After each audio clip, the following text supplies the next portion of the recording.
Hey everybody, I'm going to show you how to make chicken noodle soup from scratch, including the noodles. To get started, I'm just going to use some leftover chicken, some chicken that I grilled, and I'm going to make the stock out of the skins and the bones. So you could use a rotisserie chicken, you could use some smoked chicken, you could use uncooked chicken, but I like this because it's already got some flavors in it, and that's going to add it to the soup. All I'm doing is cutting the meat off the bone, and I'm not cutting every single little tiny piece of meat. So you want some of that nice stuff on there.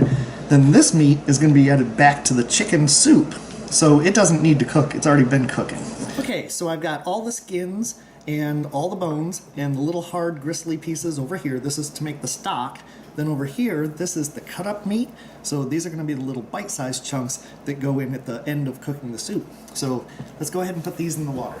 Okay, you don't really want to boil this hard. You want to basically have a nice simmer, low and slow for hours. So I'll probably do maybe about 2 hours.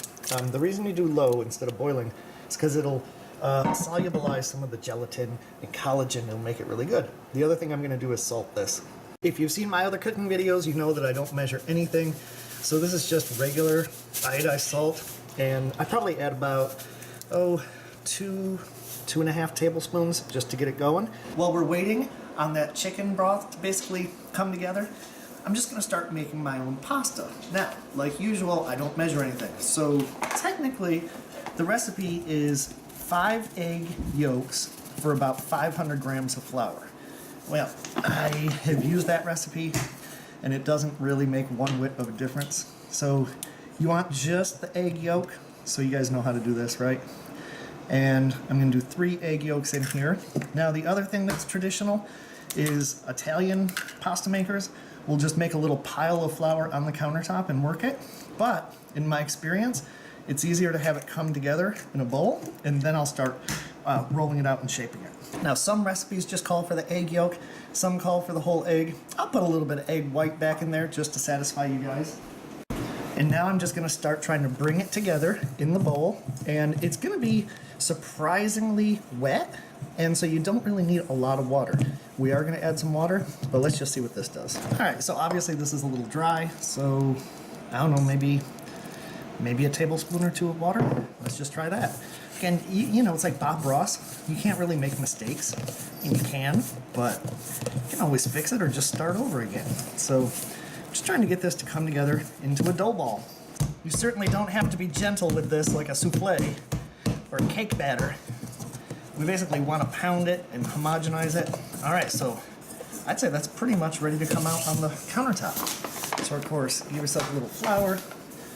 I'm pretty generous with the flour, and all I'm doing is pressing it into itself, pulling it back, scooping up a little flour, press it, and I guess you just get a feel for it. You really just get a feel for pasta. You just get a feel for dough in general. And it should be kind of springy, but not sticky and not crumbly.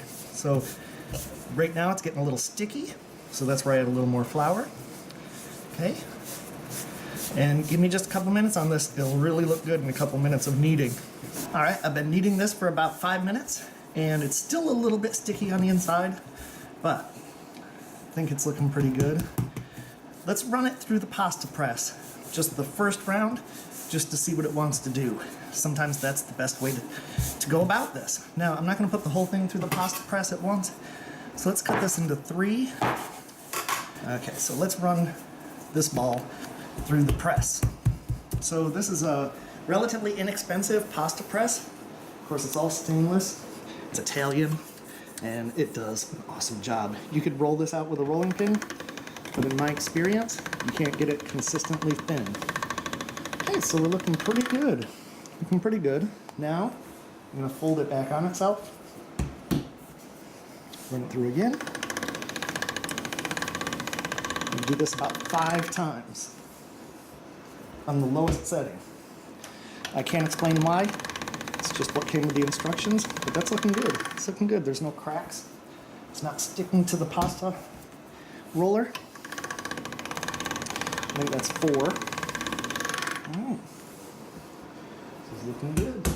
Feels good. It's a little sticky, so I'm going to dust it. And that's number 5. Now, what you do from here is you change this to number 1. That makes it more narrow, so it's going to be thinning it. So we don't need no recipes. That's number 1, number 2.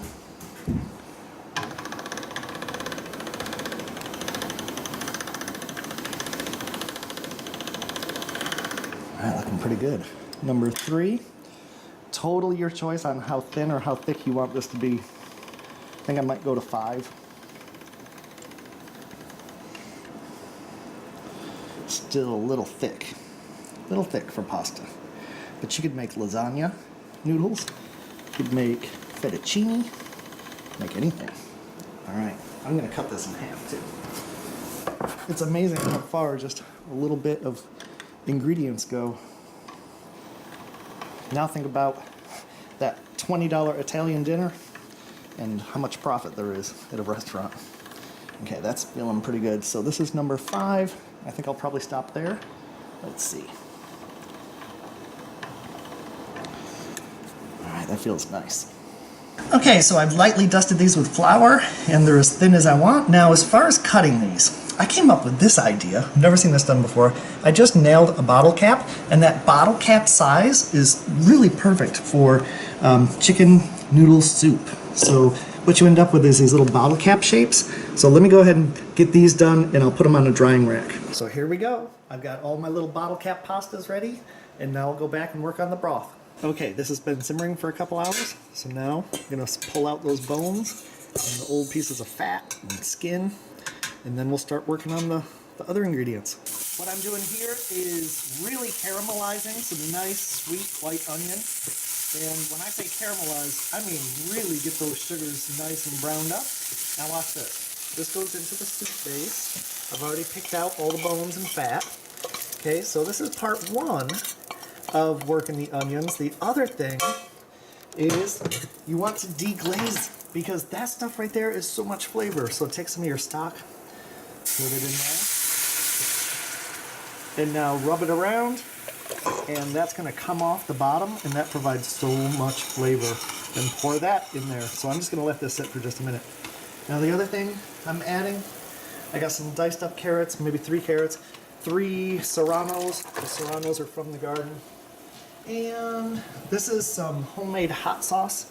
This is from cayenne peppers and green jalapenos. We've got other videos on how to make that. I like to put a little bit of that in there. That brightens it, so to speak. And I'll continue to brighten it and flavor it over time. I love bay leaves. So look, I'm putting a whole handful of those. Sometimes I collect those off the property. Those are purchased. And then finally, I'm doing some caraway seed. Caraway seed you probably know from some sausages and some rye bread that has seeds on it. So now I'm going to let this slow cook again. Here's my deglazing, and I'm going to pour that in and let it simmer for another couple hours so those carrots are soft. All right, this is homegrown, home pickled garlic. Make sure you got lots of garlic in your soups. I might even add more later. So I'm going to add all this nice homestead garlic. And now I'm going to do a whole jar of homestead diced tomatoes from last year, the juice included, and then lots of crushed black pepper.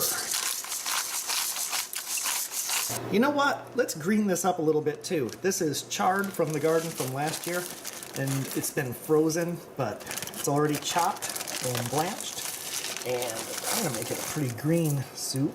All right, another couple hours, and the carrots are tender, and everything's nice and homogenized.